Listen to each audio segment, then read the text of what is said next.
সাহাবারা মাঝে মাঝে খাবার না পেলে, ঘরে খাদ্য না থাকলে বিশ্বনবীর কাছে চলে আসে, এসে বিশ্বনবীর চেহারার দিকে তাকায় থাকতেন, ওনার কণ্ঠে তেলাওয়াত শুনতেন। বিশ্বনবীর তেলাওয়াত শুনলে চেহারার দিকে তাকায় থাকলে ক্ষুধার কথা তারা ভুলে যেতেন। অনেকে বলে সাইয়েদনা দাউদ আলাইহিস সালামের কণ্ঠ ছিল অনেক চমৎকার, এটা ঠিক, কিন্তু বিশ্বনবীর চাইতে বেশি সুন্দর। আকাবা উপসাগরের তীরে বসে সাইয়েদনা দাউদ যখন তেলাওয়াত করতেন, সাগরের মাছগুলো সাগর ছেড়ে ডাঙায় চলে আসতো, বনের পশু বন ছেড়ে বাইরে আসতো, আকাশের পাখি আকাশ ছেড়ে দিয়ে নিচে নেমে আসতো। কিন্তু বিশ্বনবীর কণ্ঠটা এর চেয়ে বেশি সুন্দর ছিল। সুবহানাল্লাহ।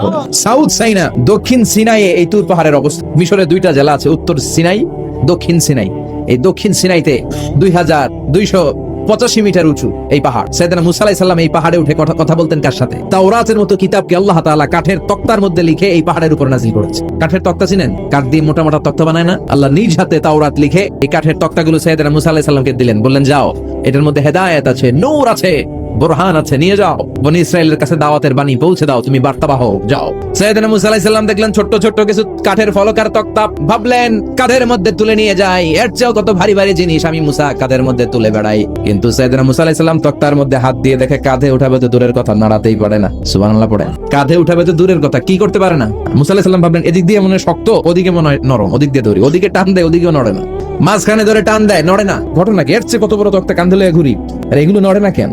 আল্লাহ জিব্রাইলরে বলেন না একটু হেল্প করতে, আল্লাহ বললেন যাও, তোমারে হেল্প করতে কইছে। মুসা আলাইহিস সালাম বলেন ভাই জিব্রাইল তুমি এদিক দিয়ে ধরো, আমি ওদিক দিয়ে ধরি, আমরা এরকম ধরে বলি না মারো টান হেইয়ো। মুসা আলাইহিস সালাম বললেন চলো পজিশন চেঞ্জ করি, তুমি এদিকে আমি ওদিকে, মারো টান আরো জোরে, কিন্তু তক্তা নড়ে না। মুসা আলাইহিস সালাম বললেন আল্লাহ জিব্রাইলের যে সঙ্গী ফেরেশতা 11 বলো না একটু হেল্প করতে, আল্লাহ বলে যাও হেল্প করে আস। এবার সবাই মিলে মারো টান আরো জোরে, গায়ে যত জোর আছে। মুসা আলাইহিস সালাম তক্তা ধরে টান দিলেন, টানের চোটে প্রত্যেকটা লোমকূপ দিয়ে ঘাম বেরোতে শুরু করেছে, এক একটা টানে কোমরের রক ছিঁড়ে যাওয়ার অবস্থা, কিন্তু তক্তা নড়ে। আল্লাহ ডেকে বললেন মুসা রক ছিঁড়ার দরকার নাই, আর ঘেমে অস্থির আর ঘর্মাক্ত হওয়ার দরকার নাই, আসলে তক্তার এত ওজন না, কিন্তু তক্তার মধ্যে যেই বাণীগুলো আছে বাণীগুলো কার? এটা আমার বাণী রে মুসা, এগুলো আমার কথা, এগুলো আমার দেওয়া কিতাব, এগুলো সাধারণ দুনিয়ার বাণী নয়, সাধারণ কথা নয়। এই জিনিসটা বোঝাবার জন্য তক্তার ওজন আমি বাড়িয়ে দিয়েছি, এবার ফেরেশতার সাহায্যের দরকার নাই, নিজেই টান দাও, দেখবা উঠাতে পারবা। সাইয়েদনা মুসা আলাইহিস সালাম এখন দেখে টান দিয়ে কাঁধে নেওয়া যায়। সুবহানাল্লাহ পড়েন। এই যে তুর পাহাড় তিনি মুসা আলাইহিস সালামকে দিয়েছিলেন, যে পাহাড়ের উপরে, পাহাড়টার নাম তুর পাহাড়। বিশ্বনবী মেরাজে যখন গিয়েছিলেন, সাইয়েদনা জিব্রাইল এই তুর পাহাড়ে বিশ্বনবীকে নামিয়ে বললেন অন্ধকার, ইয়া রাসূলুল্লাহ উদউল্লাহ, আল্লাহর কাছে দোয়া করো। বিশ্বনবী বললেন জিব্রাইল দোয়া করলাম, কিন্তু কোন জায়গায় কোন পাহাড়ের উপরে আমারে নামালা? আমি তো এলাকা চিনি না, পাহাড় চিনি না, কোন পাহাড় এটা?